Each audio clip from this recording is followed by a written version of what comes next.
Hii chama cha kisiasa cha kusikiza wananchi imekuwa tisho sana kwa serikali ya Kenya. Na ukiangalia dalili, mwenyewe hii chama Rigathi Gachagua akona nguvu ya kisiasa na amekuwa tisho sana kwa serikali ya Kenya. Iwendi kawa hii chama ndio wanasiasa wengi watatumia, kwa sababu hii chama inaweza ikaunda serikali ifikapo 2027.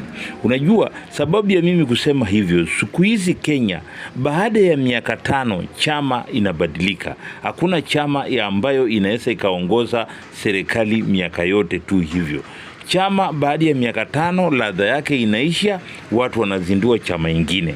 Na sasa hii chama vile imezinduliwa saa hii wanasiasa wengi wanakimbilia hapa, kwa sababu hii chama ndio iko na uwezo, na hata ukiangalia nembo yake yenyewe inaonyesha ni ya wananchi, na sasa wananchi wanataka kusikia.